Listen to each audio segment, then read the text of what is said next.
આજે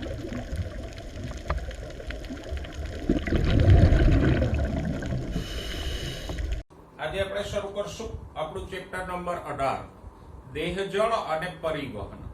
હવે અહીંયા દેહજળ એટલે શું એની સ્પષ્ટતા હમણાં આપણે કરીએ. પણ આપણે અત્યાર સુધી જે ભણ્યા અને નીચલા ધોરણોમાં તમે જે ભણ્યા એના આધારે આપણે કહી શકીએ કોઈ પણ કોષ હોય તો એને જીવંત રહેવા માટે શું જરૂર પડે.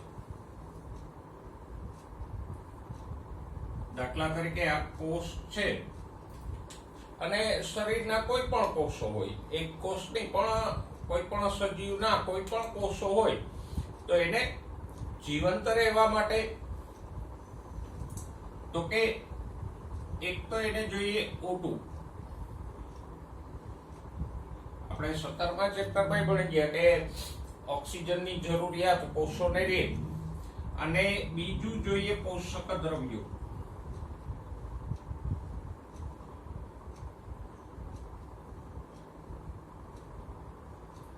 તો કોઈ પણ કોષને જીવંત રહેવા માટે O2 અને પોષક દ્રવ્યો મેળવવા પડે. સામે પક્ષે એમાંથી ઉત્પન્ન થતા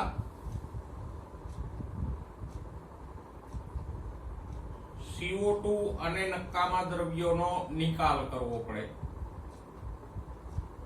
નકામા દ્રવ્યો એટલે ઉત્સર્ગ દ્રવ્યો.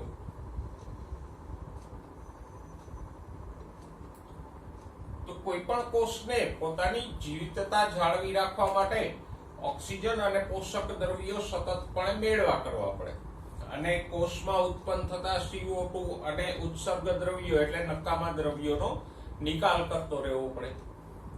બરાબર. હવે આ ઓક્સિજન અને પોષક દ્રવ્યો ક્યાંથી આવે તો કે આપણે ભણી ગયા છીએ કે આપણે શ્વાસ દ્વારા ઓક્સિજન લઈએ અને ઉચ્છ્વાસ દ્વારા CO2 નો નિકાલ કરીએ.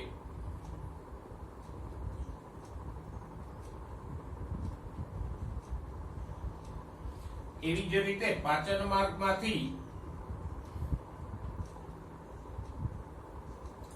પોષક દ્રવ્યો આપણે મેળવીએ અને ઉત્સર્ગ દ્રવ્યોનો મૂત્રપિંડ દ્વારા નિકાલ કરીએ.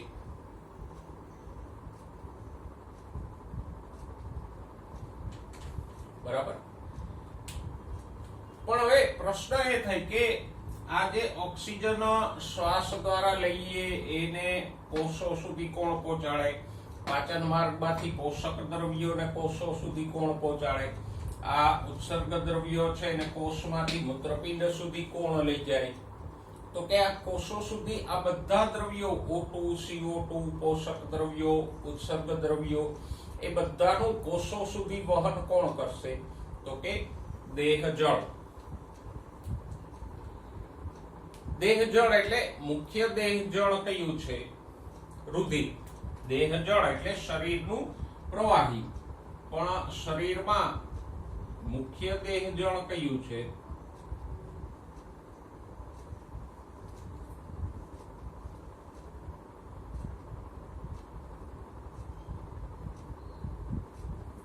અને બીજું એક પણ દેહજળ હોય,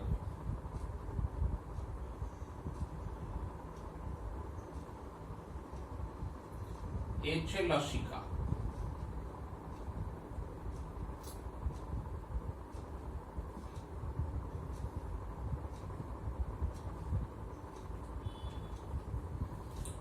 તો આમ ઉચ્ચ કક્ષાના પ્રાણીઓમાં રુધિર દ્વારા કોષો સુધી આ અગત્યના દ્રવ્યોનું વહન થાય અને નિકાલ થાય.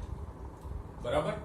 અને આ બધા દ્રવ્યો છે O2, પોષક દ્રવ્યો, CO2 અને ઉત્સર્ગ દ્રવ્યો, એની આપલેને કારણે કોષ જીવંત રહી શકે.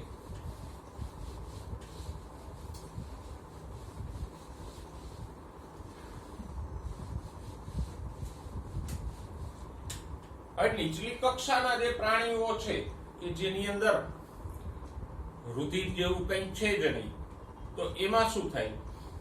દાખલા તરીકે જો વાદળીઓ,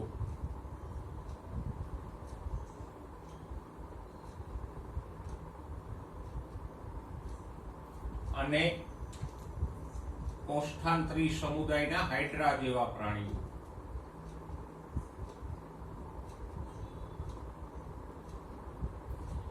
આ પ્રાણીઓમાં કોઈ અંગો જ નથી હોતા, એમાં હૃદય નથી હોતું, રુધિર નથી હોતું. તો એના કોષોમાં આપણે કેવી રીતે થાય?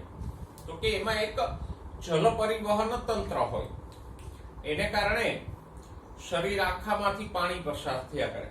દાખલા તરીકે આ વાદળીની આપણે વાત કરીએ તો વાદળીની રચના કંઈક આવી હોય.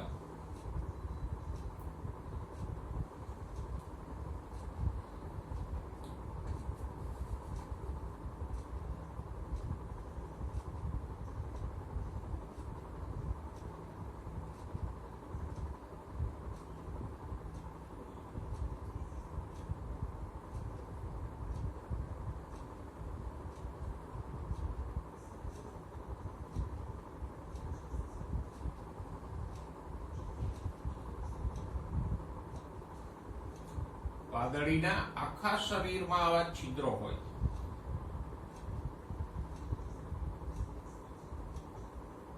બધા છિદ્રો હું નહીં દોરું. અને અહીંયા કોષો હોય, આ જે દિવાલ છે એમાં કોષો હોય.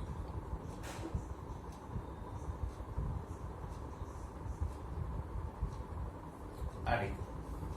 અને વચ્ચે એક પોલાણ હોય. તો આ છિદ્રો દ્વારા પાણી અહીંથી આમ પસાર થાય. બધા છિદ્રોમાંથી પાણી આમ પસાર થાય અને પછી અહીંથી આમ નિકાલ પામે. તો સતત આખા શરીરમાંથી આમ પાણીનો પ્રવાહ ચાલતો રહે. તો પાણીમાં ઓગળેલો ઓક્સિજન અને પોષક દ્રવ્યો આ બધા કોષો ગ્રહણ કરી લે અને CO2 અને ઉત્સર્ગ દ્રવ્યોનો પાણીમાં નિકાલ કરી લે. તો અહીંયા કોષ સીધો પાણીમાંથી દ્રવ્યો મેળવી લે છે અને પાણીમાં જ દ્રવ્યોનો નિકાલ કરી દે. પણ હવે ઉચ્ચ કક્ષાના સજીવોમાં તો એવું શક્ય ન બને ને. આપણા સજીવમાં એવું કોઈ તંત્ર નથી કે એમાંથી સતત આમ પાણી પસાર થયા કરે. તો ઉચ્ચ કક્ષાના સજીવોમાં O2, CO2, પોષક દ્રવ્યો, ઉત્સર્ગ દ્રવ્યોની કોષો સુધી આપલે માટે કોણ હોય? તો કે દેહજળ. અને દેહજળમાં મુખ્ય કોણ છે? તો કે રુધિર. આપણે 17મા ચેપ્ટરમાં ભણ્યા કે ફેફસામાં જે ઓક્સિજન આવે એને રુધિર જ બધા કોષો સુધી પહોંચાડે અને કોષોમાંથી ઉત્પન્ન થતા CO2 નું વહન રુધિર દ્વારા જ ફેફસા સુધી થાય છે. કોષોમાં જે ઉત્સર્ગ દ્રવ્યો ઉત્પન્ન થાય એ બધા રુધિરમાં ભળે અને રુધિર દ્વારા જ મૂત્રપિંડમાં જઈને નિકાલ પામે. તો મનુષ્ય સહિતના ઉચ્ચ કક્ષાના સજીવોમાં આ બધા દ્રવ્યોની આપલે માટે આવું એક રુધિર પરિવહન તંત્ર હોય. એના દ્વારા બધા દ્રવ્યો કોષો સુધી પહોંચે અને કોષના નકામા દ્રવ્યોનો શરીરમાંથી નિકાલ થાય. જ્યારે નીચલી કક્ષાના વાદળી કે કોષ્ઠાંતરી જેવા પ્રાણીઓમાં આમ જલ પરિવહન એટલે પાણીના પ્રવાહને કારણે O2, CO2, પોષક દ્રવ્યો, ઉત્સર્ગ દ્રવ્યોની આપલે થઈ જાય. બરાબર. તો આપણે આ ચેપ્ટરમાં નીચલી કક્ષાના સજીવોની ખાસ વાત નહીં કરીએ, પણ મનુષ્યના પરિવહન તંત્ર વિશે વાત કરશું. દેહજળ એટલે કે રુધિર અને લસિકા અને એનું પરિવહન. એટલે પ્રકરણમાં આપણે રુધિરની રચના અને બંધારણ વિશે જાણશું, પછી લસિકા વિશે જાણશું, પરિવહન તંત્રના ભાગો હૃદય, ધમનીઓ, શિરાઓ એ બધા વિશે સમજશું. સૌથી પહેલા આપણે વાત કરીએ રુધિરની. કારણ કે આપણે હમણાં જ કીધું કે આપણા શરીરનું મુખ્ય દેહજળ કયું છે કે જે કોષો સુધી પદાર્થોની આપલે કરે છે? તો કે રુધિર. તો સૌથી પહેલા આપણે રુધિરને સમજીએ.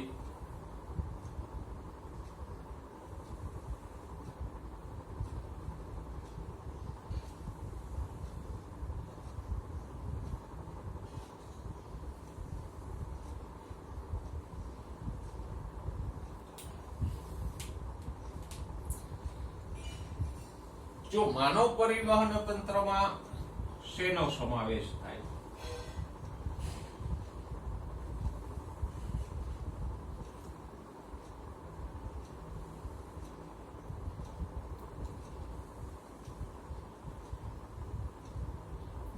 તો કે મુખ્ય 3 ઘટકો. એક રુધિર,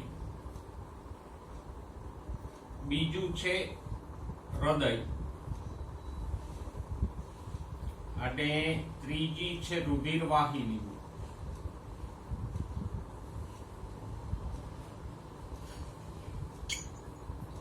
રુધિર વાહિનીઓ એટલે ધમનીઓ, શિરાઓ અને રુધિર કેશિકાઓ, એને કહેવાય રુધિર વાહિનીઓ.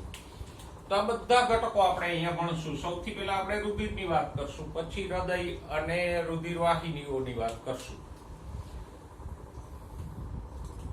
તો રુધિરમાં સૌથી પહેલું તો કે રુધિર કયા પ્રકારની પેશી છે? પ્રવાહી સંયોજક પેશી છે. આમ રુધિર સંયોજક પેશી છે. મનુષ્યમાં પેશીઓના અલગ અલગ પ્રકારો પાડવામાં આવે, એ પૈકી રુધિરનો સમાવેશ સંયોજક પેશીમાં થાય, પણ એ પ્રવાહી છે એટલે આપણે કહીશું રુધિર પ્રવાહી સંયોજક પેશી છે.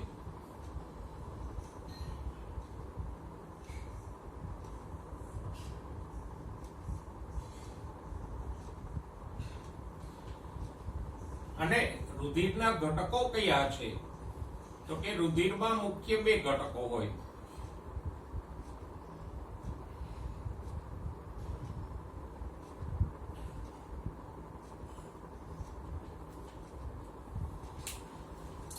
નંબર 1 રુધિર રસ, એક પ્રવાહી આધારક હોય.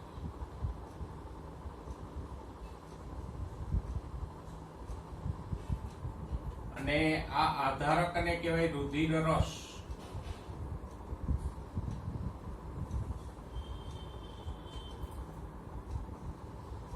અને બીજો ઘટક છે સંગઠિત રચનાઓ.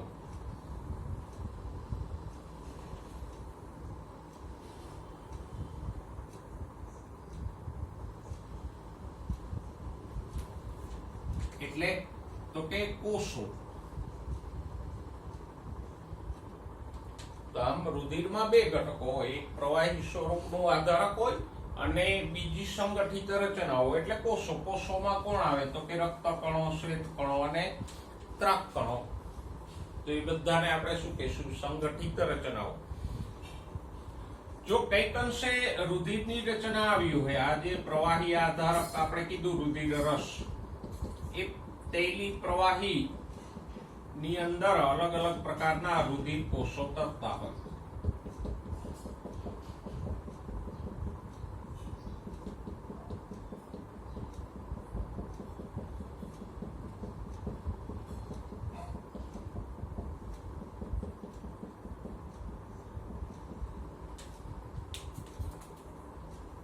ફોર એક્ઝામ્પલ, આ રક્તકણો છે,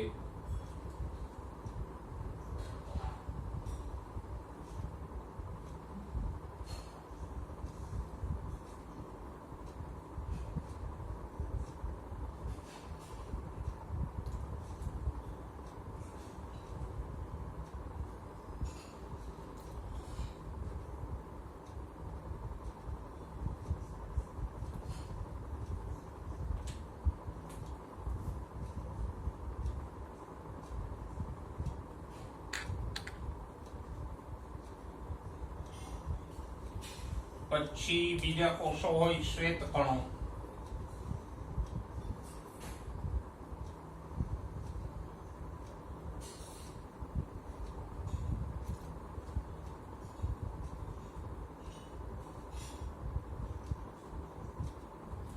અને ત્રીજી કોષો કે સંગઠિત રચનાઓ છે રુધિર કણિકાઓ કે ત્રાકકણો.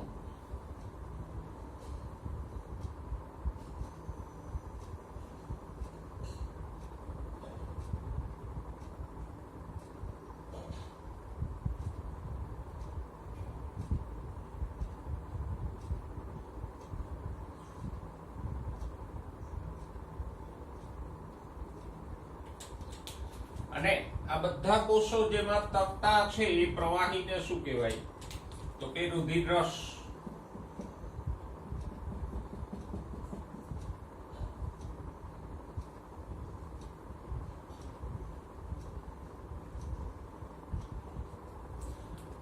તો આમ રુધિર રસ નામના પ્રવાહી આધારકની અંદર આ સંગઠિત રચનાઓ એટલે કે આ બધા કોષો તરતા હોય અને એટલે જ રુધિર પ્રવાહી સ્વરૂપની પેશી છે. તો આપણે આ રુધિરના ઘટકોની વાત કરી. હવે પેલા આપણે રુધિરના તમામ ઘટકોને લખી લઈએ, પછી એક એકનો અભ્યાસ કરીએ.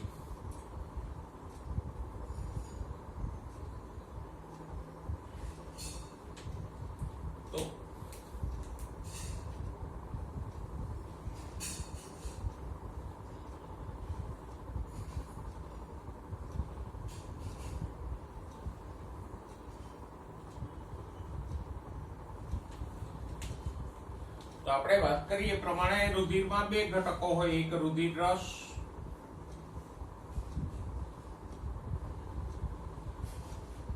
અને બીજું છે સંગઠિત રચનાઓ એટલે કે કોષો.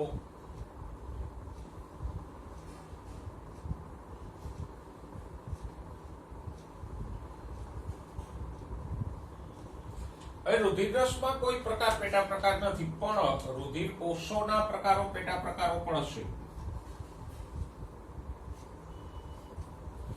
સંગઠિત રચનાઓ કે કોષો 3 પ્રકારના છે. કયા? તો કે એકને આપણે કહીએ રક્તકણો,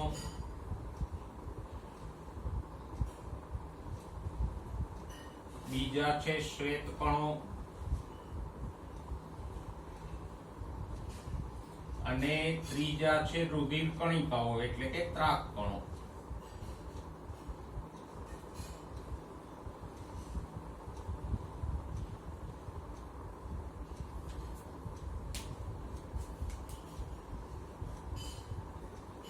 હવે એમાંથી રક્તકણો અને રુધિર કણિકાઓના કોઈ પ્રકારો નથી, પણ શ્વેતકણોના પાછા પેટા પ્રકારો પણ હશે. શ્વેતકણો 2 પ્રકારના હોય.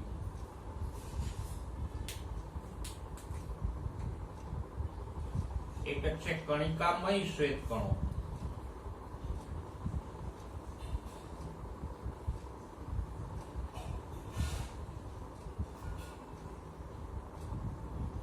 અને બીજા છે કણિકા વિહીન શ્વેતકણો.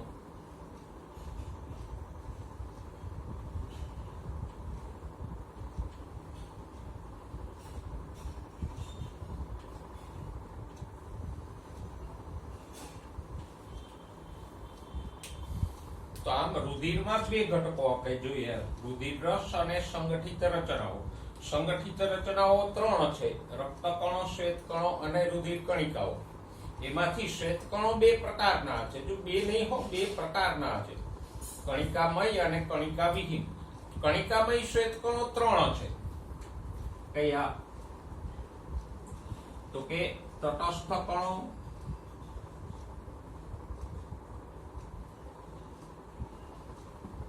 પછી બીજા છે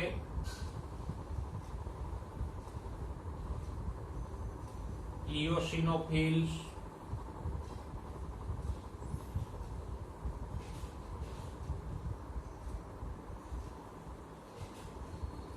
અને ત્રીજા છે બેઝોફિલ્સ.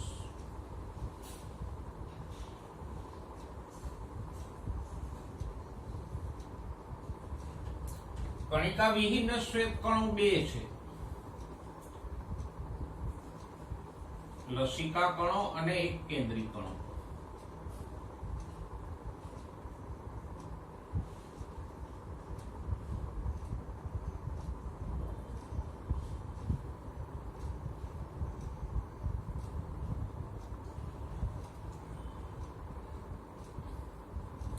એટલે ટોટલ 5 પ્રકારના શ્વેતકણો થયા. કયા? તટસ્થ કણો, ઇયોસિનોફિલ્સ, બેઝોફિલ્સ, લસિકા કણો અને એક કેન્દ્રી કણો. તો આપણે રુધિરમાં જે કઈ ઘટકો છે એ બધાને આ ચાર્ટ સ્વરૂપે દર્શાવ્યો અને આ બધા ઘટકોનો આપણે અભ્યાસ કરશું. એટલે એક વખત ચાર્ટ સ્વરૂપે બધાને લઈ લઈએ તો સહેલાઈથી મગજમાં બેસી જાય, પછી સ્ટેપ બાય સ્ટેપ એક એકને યાદ રાખવા સહેલા પડે. રુધિરના ઘટકો પૈકી પહેલો ઘટક જોઈએ, રુધિર રસ. તો હમણાં જ આપણે વાત કરી કે રુધિર રસ છે એક પ્રવાહી છે. કે જેની અંદર બાકીના કોષો તરતા હોય.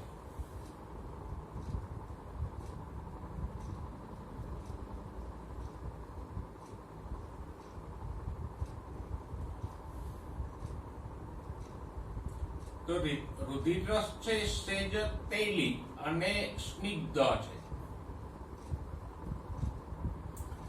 સ્નિગ્ધ એટલે સહેજ ચીકાશ વાળું અને આછા પીળા રંગનું છે.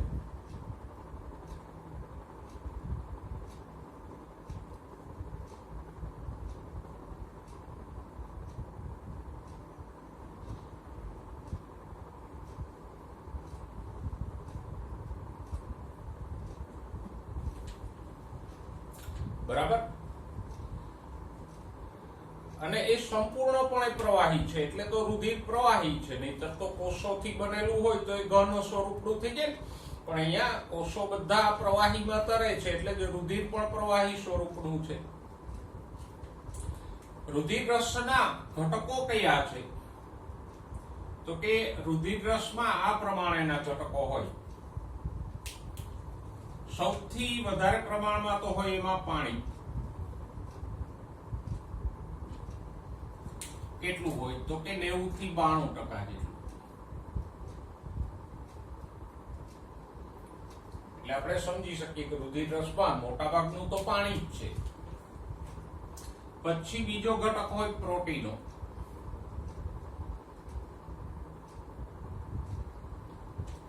કેટલા છે? તો કે 6 થી 8% જેટલા પ્રોટીનો હોય.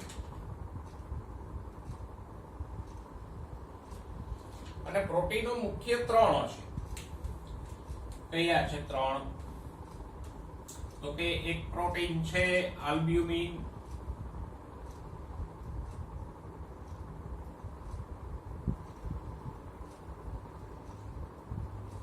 બીજું પ્રોટીન હોય ગ્લોબ્યુલિન,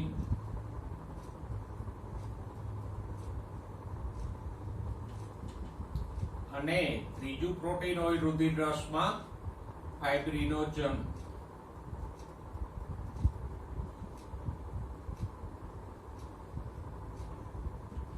તો આમ રુધિર રસમાં 3 પ્રોટીનો છે, આલ્બ્યુમિન, ગ્લોબ્યુલિન અને ફાઇબ્રિનોજન, અને ત્રણેયનું કુલ પ્રમાણ 6 થી 8% જેટલું હોય. ત્રણેયના કાર્યો શું છે? તો કે આલ્બ્યુમિન રોગ પ્રતિકારકતામાં આશ્રુતિ નિયમનમાં ભાગ લે છે. આલ્બ્યુમિન પ્રોટીન છે એ આશ્રુતિ નિયમનમાં ભાગ લે.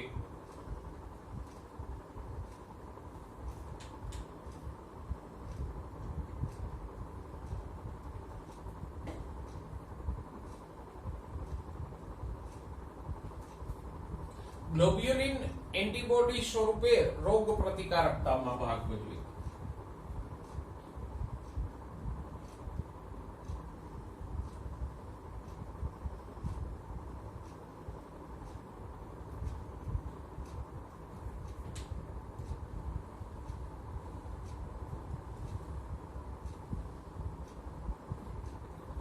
અને ફાઇબ્રિનોજન પ્રોટીન છે રુધિર ગંઠાઈ જવા સાથે આપણને કઈ વાગ્યું હોય તો આપણે ત્યાં જોઈએ કે રુધિર જામી જાય ને, તો એ ફાઇબ્રિનોજન ને કારણે જામી જાય. તો આમ ફાઇબ્રિનોજન રુધિર ગંઠાઈ જવામાં સંકળાયેલું છે.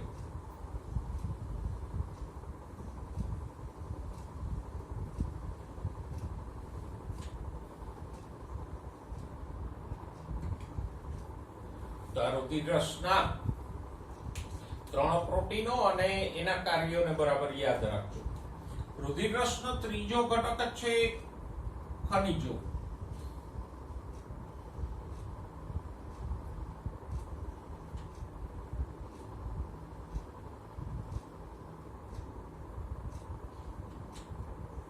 બરાબર.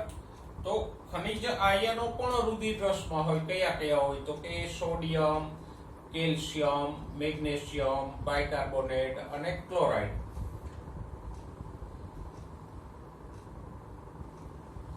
સોડિયમ, પછી કેલ્શિયમ, મેગ્નેશિયમ, બાયકાર્બોનેટ એટલે HCO3 માઇનસ અને ક્લોરાઇડ. એ સિવાયને બીજા આયનો પણ હોઈ શકે, પણ મુખ્ય આટલા આયનો હોય. આ ઉપરાંત આ બધા પદાર્થો છે રુધિર રસના બંધારણીય ઘટકો છે. એ સિવાય રુધિર જે દ્રવ્યોનું વહન કરે છે એ દ્રવ્યો પણ રુધિરમાં મળી આવશે, જેમ કે ગ્લુકોઝ, એમિનો એસિડ, લિપિડ જેવા પોષક દ્રવ્યો.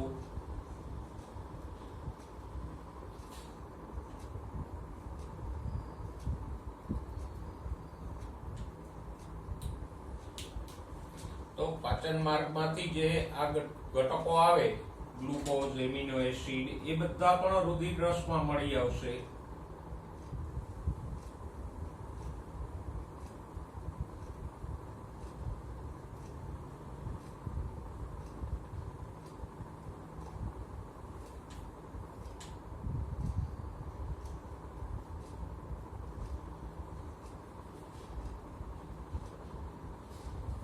બરાબર. એ સિવાય બીજા દ્રવ્યો જેમ કે અંતઃસ્ત્રાવો, ઉત્સેચકો અને વાયુઓ પણ હોય.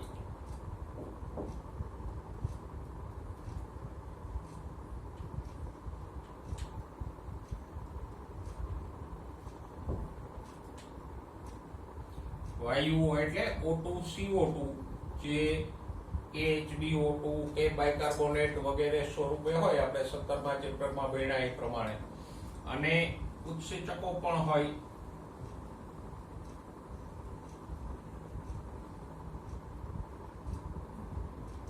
ઓકે.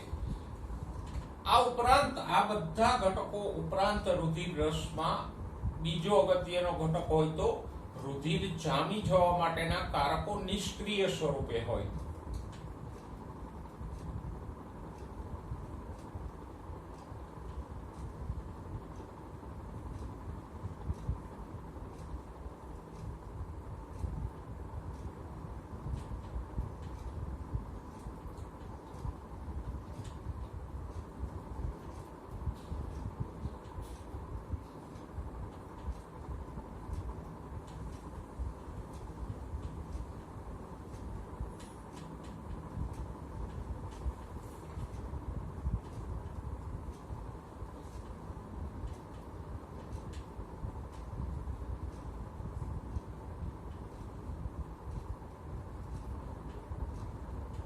હવે કારકો એટલે પદાર્થો.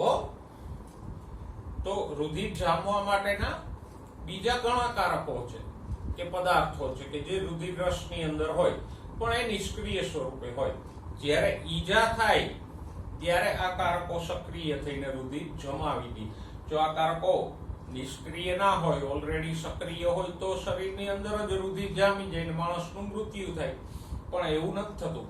રુધિર જામી જવા માટેના કારકો કેવા હોય? નિષ્ક્રિય હોય. ઈજા થયા પછી એ સક્રિય થઈને રુધિર જમાવશે. ઓકે. તો રુધિર રસમાં આટલા બધા ઘટકો હોય. હવે એક શબ્દ છે કે આ રુધિર ગંઠાઈ જવા માટેના કારકો રુધિર રસમાંથી બાદ કરી નાખો તો બાકીના જે પદાર્થો વધે એને શું કહેવાય? સીરમ. બરાબર. આપણે આમ કહી શકીએ, જો રુધિર રસ એટલે પ્લાઝમા.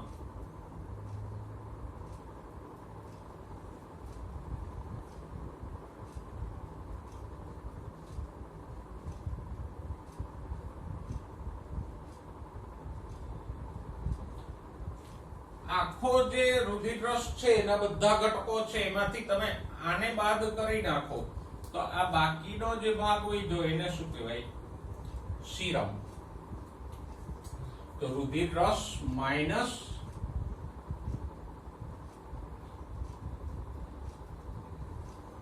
ગંઠાઈ જવા માટેના કારકોને બાદ કરો રુધિર રસમાંથી, તો હવે જે વધ્યું એને શું કહેવાય? સીરમ. એટલે સીરમ અને રુધિર રસમાં થોડોક તફાવત છે. સીરમમાં આ કારકોનો સમાવેશ નથી થતો, બાકીના ઘટકોનો સમાવેશ થાય. જ્યારે રુધિર રસમાં આ બધા ઘટકો સાથે આ જામી જવા માટેના નિષ્ક્રિય કારકોનો પણ સમાવેશ થાય. તો આ રુધિરરસના ઘટકો છે અને રુધિરરસનું બંધારણ આપણે જે બોર્ડ ઉપર મુદ્દાસર લખ્યું છે એને તમારી નોટમાં નોંધી લ્યો. હવે જે સંગઠિત રચનાઓ, જો સંગઠિત રચનાઓ એને આપણે સરળ રીતે કહી શકીએ રુધિર કોષો, એટલે રક્તકણો, શ્વેતકણો અને ત્રાકકણો.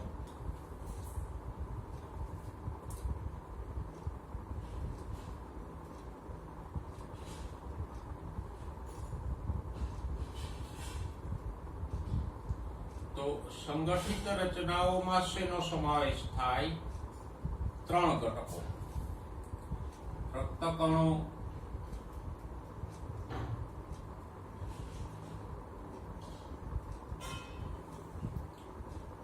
શ્વેતકણો અને રુધિર કણિકાઓ.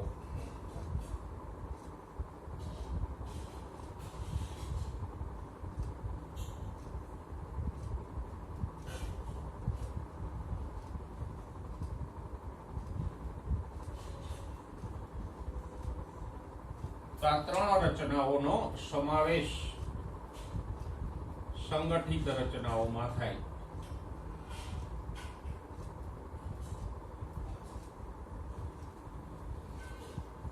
અને આ ત્રણેય મળી અને રુધિરનો 45% હિસ્સો બનાવે.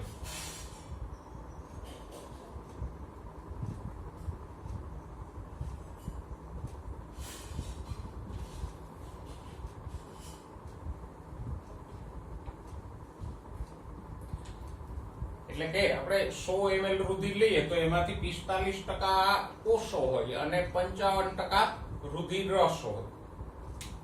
બરાબર? એક એકને જોતા જઈએ. આ 3 ઘટકો છે સંગઠિત રચનામાં: રક્તકણો, શ્વેતકણો અને ત્રાકકણો. એમાંથી પહેલી રચના આપણે જોઈએ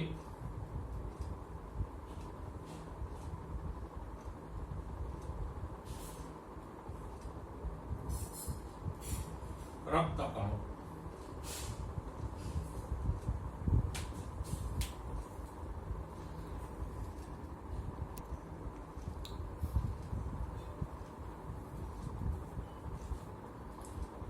જો પહેલા તો આપણે રક્તકણોના નામો જોઈ લઈએ. રક્તકણોને સૈદ્ધાંતિક ભાષામાં ઇરિથ્રોસાઇટ કહેવાય.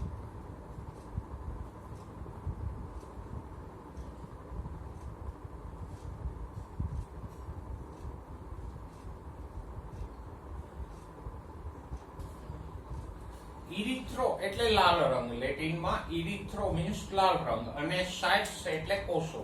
તો આ લાલ રંગના કોષો છે એટલે એને શું કહેવાય? ઇરિથ્રોસાઇટ્સ. અથવા તો સામાન્ય બોલચાલની ભાષામાં આપણે એને આરબીસી કહીએ.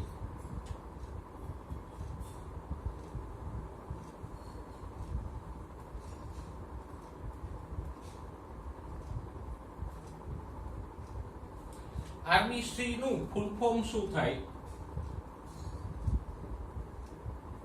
તો કે રેડ બ્લડ સેલ્સ, આરબીસી. અથવા તો ઘણીવાર એને કોર્પ્યુસ્કલ્સ પણ કહેવાય.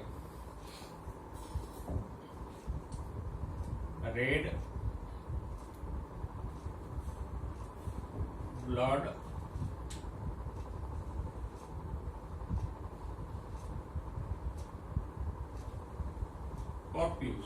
કોર્પ્યુસ્કલ્સ એટલે કણો.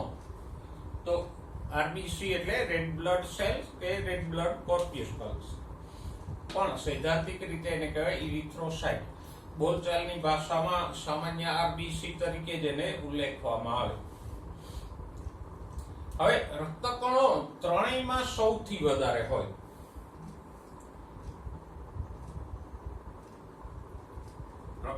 રક્તકણો છે આ બાકીના 2 કરતા સૌથી વધારે હોય.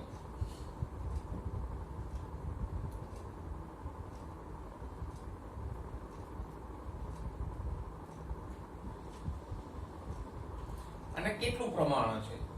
તો કે પુખ્ત વ્યક્તિમાં 5 થી 5.5 મિલિયન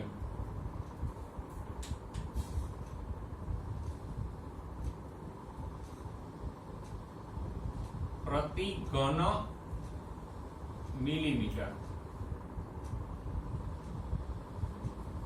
એટલે કે એક ઘન મિલીમીટર કોને કહેવાય? તો કે આમ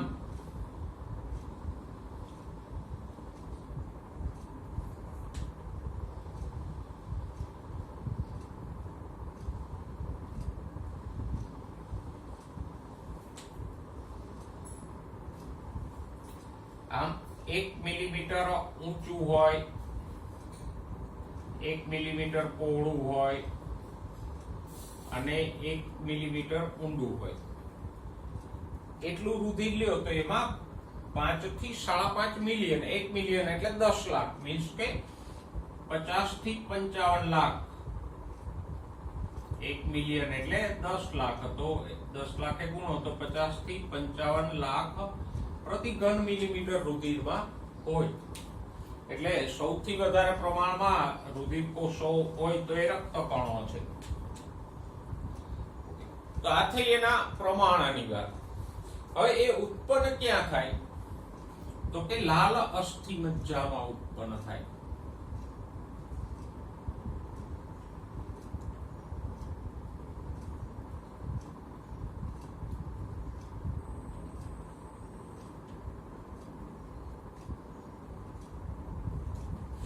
અસ્થિ મજ્જા એટલે શું? તો કે મોટા હાડકાઓ હોય એની વચ્ચેનો નરમ ભાગ, એને કહેવાય અસ્થિ મજ્જા.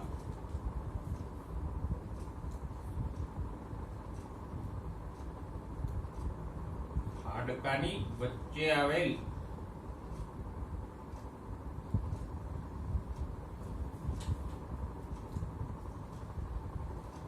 નરમ ભાગને શું કહેવાય? અસ્થિ મજ્જા.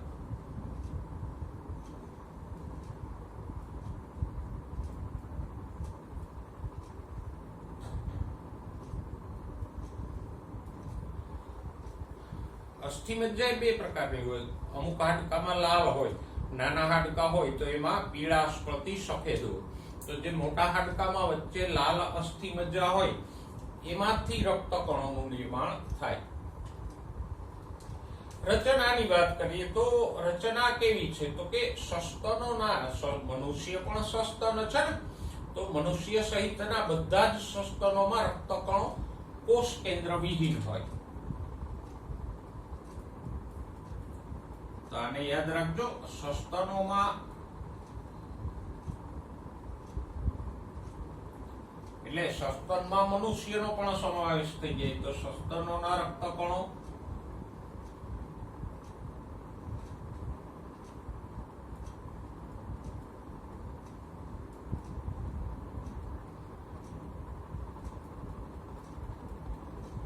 કોષ કેન્દ્ર વિહીન હોય. જ્યારે સસ્તન સિવાયના પ્રાણીઓ છે, દાખલા તરીકે દેડકો, તો એમાં કોષ કેન્દ્ર યુક્ત હશે. આકાર કેવો છે? તો કે આમ એ તકતી આકારના છે.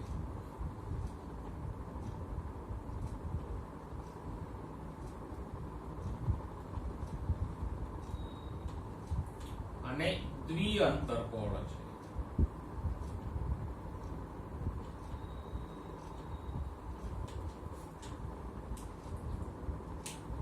મીન્સ કઈક આવા, આમાં સામેથી જુઓ તો એ આમ તકતી એટલે કે રકાબી જેવા દેખાય.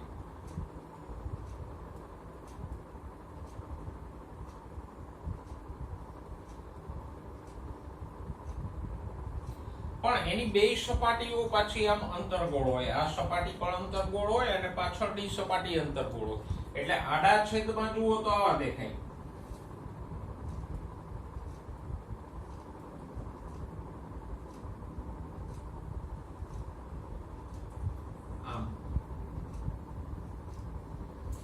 બે સપાટીએથી આ રીતે અંતર્ગોળ હોય અને આમ તકતી એટલે કે રકાબી જેવા હોય. અને એક તો આપણે જાણીએ છીએ કે એમાં હિમોગ્લોબિન નામનું સંયુગ્મી કે જટિલ પ્રોટીન હોય જે O2CO2 નું વહન કરે. તો રક્તકણોમાં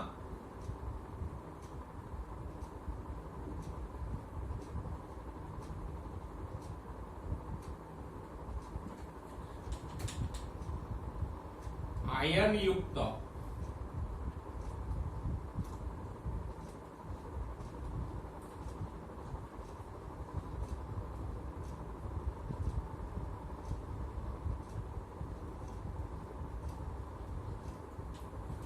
સંયુગ્મિત પ્રોટીન હોય.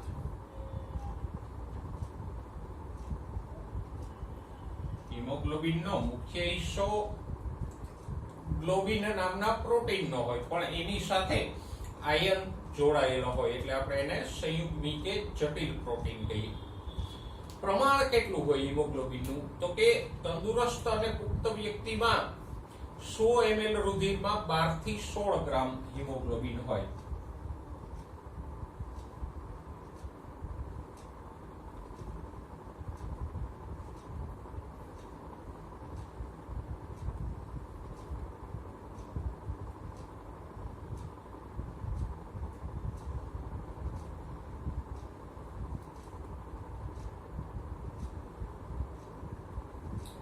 આ હિમોગ્લોબિનનું પ્રમાણ છે કેટલું હોય? 100 ml રુધિરમાં 12 થી 16 ગ્રામ જેટલું હિમોગ્લોબિન હોય. બરાબર. હવે એ કાર્ય શું કરે? તો કે હિમોગ્લોબિનને કારણે રક્તકણો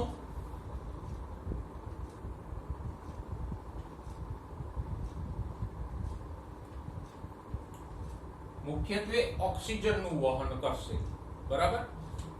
અને CO2 નું પણ વહન કરે છે, એટલે શ્વસન વાયુઓનું વહન કરે એવું આપણે કહી શકીએ. અને છેલ્લે રક્તકણોનું આયુષ્ય કેટલું હોય? તો કે 120 દિવસનું. એ અસ્થિમજ્જામાં ઉત્પન્ન થાય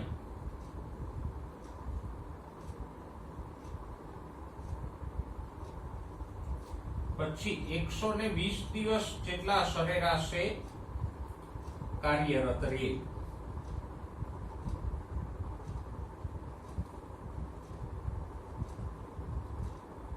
એટલે કે 4 મહિના જેટલા. પછી એ નકામા થઈ જાય અને પછી આવા નકામા થયેલા રક્તકણો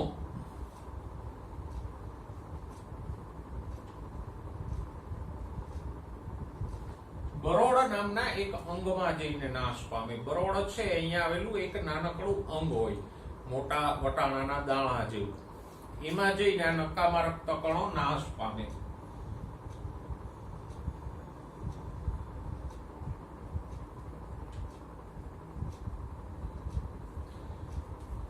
અને આમ બરોળમાં રક્તકણોનો નાશ થાય છે. મરેલા રક્તકણો બરોળમાં જઈને નષ્ટ થાય છે એટલે બરોળને શું કહીએ આપણે? બરોળ માટે આ વિશિષ્ટ શબ્દ યાદ રાખજો, રક્તકણોનું